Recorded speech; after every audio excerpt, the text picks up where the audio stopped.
Parce que le sport a débuté quand?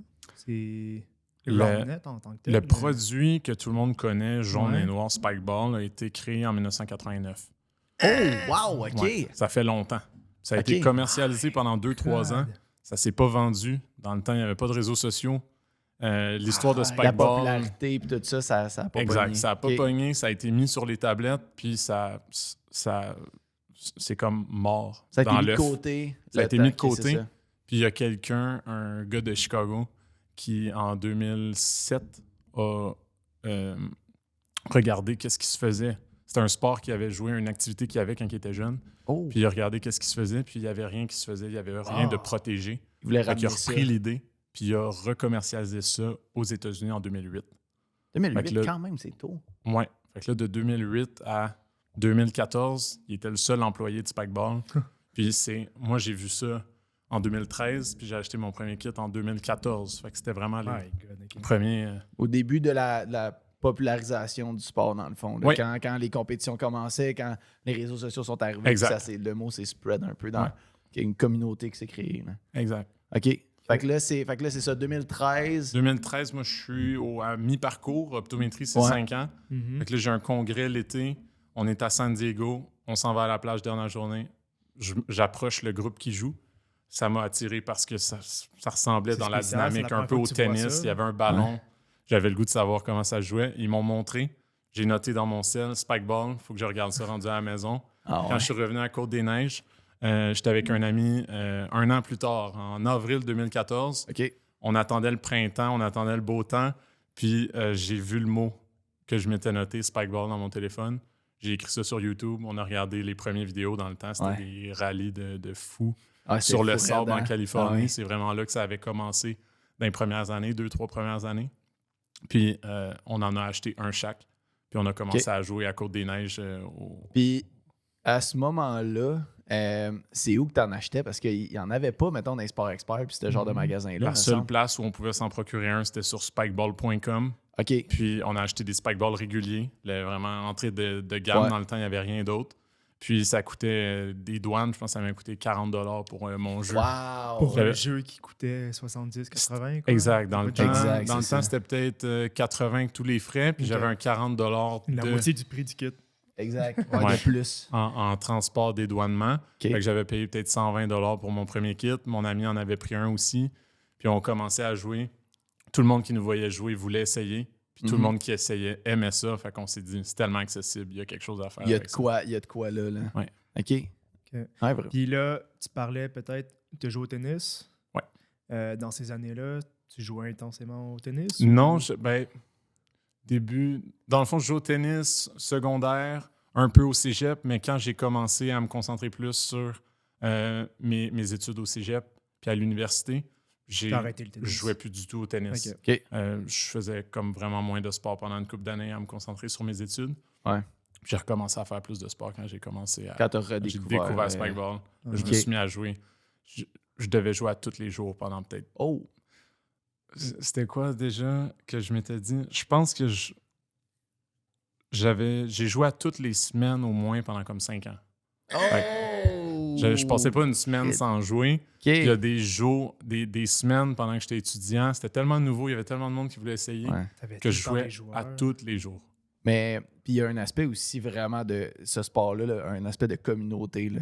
Ouais. Tu sais, comme tout le monde se rassemble à un bon moment, puis c'est assez, tu sais, c'est accessible quand même comme sport. Tu sais, on s'en rend compte quand on a commencé à jouer, parce que nous aussi, on joue quand même, ben pas régulièrement, mais quand on était à Montréal, on jouait beaucoup.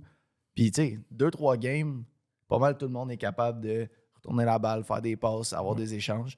Fait que l'esprit de communauté, c'est vrai, c'est important, puis c'est vraiment le fun, tu sais, d'embarquer dans Puis, cette... faut dire que c'est un jeu que tu peux déployer n'importe où. Tu n'as pas Ouais, besoin exact. d'une patinoire, d'un terrain de basketball, quoi que ce soit. Tu peux juste aller où tu veux. Mhm. Tu t'assembles ton jeu. Tu J'ai commences à déjà jouer. vu des joueurs jouer dans un stationnement sur de l'asphalte. Tu peux jouer sur le gazon, Exact. ou Faut sur pas la que tu tombes. plage. Prends pas de Ouais. place à transporter, c'est pas lourd. Exact. Tu peux vraiment jouer partout. Exact. Fait que là, c'est ça. T'es revenu au Québec.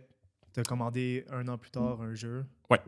Là, j'ai un jeu, puis avec mon ami, on voit que c'est vraiment populaire, mais que tout le monde veut pas nécessairement se procurer un kit Mhm. à 120$.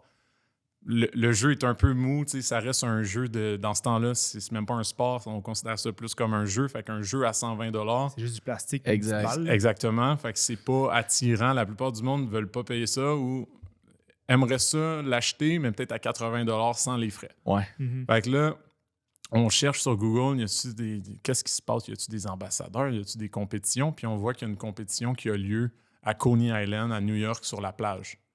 Fait qu'on se pointe là-bas, juin 2014. On est comme les meilleurs de Côte-des-Neiges parce qu'on joue à tous les jours, puis on pense qu'on va être bon. Puis là, on se pointe là-bas, puis on perd tout. Le calibre est solide. Là. Oh, les gens sont vraiment bons. On a vraiment du fun, on apprend tellement, mais on perd toutes nos games. Aïe, aïe. Cette journée-là, c'était le plus gros tournoi de Spikeball. Ça s'appelait même pas Roundnet encore à ce moment-là. On va en venir plus tard. Ouais. Mais c'était le plus gros tournoi, puis il y avait 92 équipes. OK. Il n'y avait jamais eu de tournoi à 100 équipes encore. Puis le CEO de Spikeball était présent cette journée-là, puis il nous annonce que, je le connais pas encore, puis il nous annonce que c'est la première journée, il vient de tomber full-time. C'est comme le début de l'aventure, ça part. Là. C'est le point tournant de l'histoire de ce sport-là, quasiment. Là. C'était une grosse journée, puis nous, on s'adonne à être là, à ce tournoi-là. Les petits Québécois à New York. On est stoked, là. C'est sûr. C'est sûr. Fait que là, c'est ça, tu découvres le sport. Là, c'est quoi? Est-ce que tu t'embarques tout de suite, tu te dis, je veux commencer à faire des compétitions? C'est quoi ton rapport avec le sport? C'est juste ton activité sur le site quand tu étudies ou tu veux t'impliquer? Ou c'est rendu là, c'est quoi ton implication? Rapidement, je voyais comme un potentiel des ligues, des tournois, vendre des kits, rendre ça plus accessible pour le monde à Montréal. Ouais. Fait que je m'en vais jaser au CEO de Spikeball. Direct. Puis cette journée-là, pour les 92 équipes, comme c'est 2 équipes par terrain, par filet, il y avait 40 filets qui avaient été utilisés pendant la journée. Okay. Puis les filets, ils les vendaient à rabais parce qu'ils étaient pleins de sable. Puis ils voulaient faire découvrir le sport. Fait que les joueurs présents pouvaient acheter des filets. Okay. Fait que là, il me dit, on a déjà vendu 20 à une vingtaine de joueurs. Fait que je disais, c'est bon, je te prends les 20 autres. Oh. Parce que moi, je savais que j'avais une couple d'amis à Montréal qui attendaient, qui en voulaient un. Ouais. Puis quand tu es allé au tournoi, tu n'avais pas en tête déjà d'acheter ces kits-là. J'avais aucune idée. C'est de Ils vendent l'improvisation. les kits. On les achète. J'y ramène au Québec. Exact. On les emballe, les jeux. J'y ramène à Montréal. Il y a du sable. Là, Ils sont usés. Il n'y a pas de sac à dos Spikeball. Il y a les petits sacs avec des petites cordelettes. J'ai les sacs. Est-ce que j'ai des sacs? J'ai les sacs, j'ai les kits. Ça a passé aux douanes, mes petits Spikeballs. Quand même, 20 kits. Ça prend pas beaucoup de place dans une valise. Non, c'est pas super. Non, c'est tout petit, là, un Spikeball régulier démonté. Là, exact. Puis, fait que dans le fond, tu as été comme le premier distributeur au Québec. C'est comme pas officiel, mais c'était un peu ça, dans le sens que tu as pris une batch et tu en as vendu à tes amis avant qu'il y ait des distributeurs. Pendant longtemps, tout le monde qui avait un Spikeball à Montréal que je voyais, soit je l'avais vendu, soit c'était ça s'était transféré d'une personne à une autre. Ça pouvait autre. toujours remonter à moi parce que personne ne voulait acheter sur spikeball.com parce que c'était trop cher. Oui, fait que les gens ils disaient « Hey, paye pas 120, t'en veux un? » Je connais un gars qui les achète en lot. Ça va coûter 80 puis d'attitude. Exactement. Sauf 40$ pour absolument rien. Fait que je l'ai livré à Montréal, puis tout le monde dans ma classe en optométrie passait leurs étés dans des cliniques à se préparer à être optométriste. Ils étaient assistants. Puis moi, je passais mes étés à me promener dans les parcs, à faire découvrir le sport puis à distribuer des jeux. C'est ça que j'ai fait pendant l'été 2014, l'été 2015, l'été 2016. J'étais dans les parcs à faire de la distribution. J'ai gradué en 2016, puis après, j'ai laissé un peu tomber la distribution pour me concentrer sur les tournois puis l'optométrie. Okay. Puis est-ce que dès le début, tu as senti comme l'effervescence de le monde, ils ont le goût d'embarquer? Tu sentais-tu que la communauté grandissait rapidement à partir de 2014? Parce que j'avais les 20 kits en revenant à New York. Puis les 20 kits en une semaine, j'en avais plus. Wow. Là, je me suis dit, OK, genre, il faut vraiment que je rentre en contact avec eux, il y a de quoi faire. Fait que je rentre en contact avec eux. Rapidement, ouais. Là, il n'y avait toujours pas eu de ligue, tournoi ou quoi que ce soit. Fait que là, je rentre en contact avec eux, puis ils me disent qu'ils n'ont pas d'ambassadeur à l'international. C'était vraiment un... Spikeball était vraiment comme embryonnaire. Là. Il n'y avait rien qui se passait encore. Fait que là, je leur dis, j'aimerais ça en acheter 100. J'aimerais ça être comme ambassadeur, puis c'est quoi votre prix pour en acheter 100? Fait que j'en achète 100 à la fin de l'été 2014. Puis ça m'a pris jusqu'à Noël pour vendre les 100. Là, j'étais comme, OK, ça part vite. C'est comme des petits pains chauds. Là. Fait qu'il faut que je continue à travailler avec eux. Fait que là, pendant des années, j'ai travaillé avec eux. Éventuellement, il y a eu un programme d'ambassadeurs qui a été créé. Fait qu'il y a plein de monde Ok. au Québec qui ont commencé à être ambassadeurs comme moi. OK. Puis, Parce que là, c'est ça, tu faisais un certain profit sur les kits que tu vendais. Ouais. Puis c'était-tu quand même assez intéressant? c'était...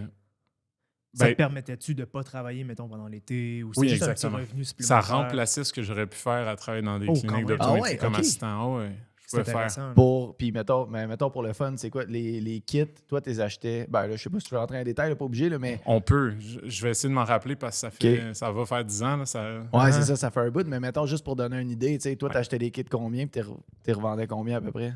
Juste. Dans le temps, je pense que c'était comme vraiment... D'acheter en lot, c'était vraiment bon parce que je sauvais déjà quasiment 40 $ par kit de dédouanement. Là. Ouais. En dédouanant tout ensemble, c'était vraiment mieux. Ok. Je les vendais au début, je pense, un kit régulier, je les vendais 70.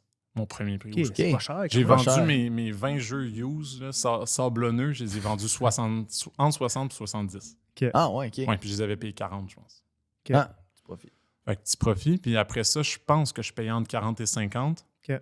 Puis le prix était encore en 70, 75. Il a fini par être 80. Puis quand j'ai arrêté la vente, il était rendu 90. C'était un magasin grande ouais, surface c'est ça. comme Canadian Tire Sport Expert. Mhm. Fait Ok. qu'il est passé de comme au début, il était 60-65. Ouais. Là, c'est rendu 90 pour un kit en ce moment. C'est pas une grosse hausse en tant que telle. Là, en Pas 10 tant ans, que c'est ça. pas si pire. C'est pas super.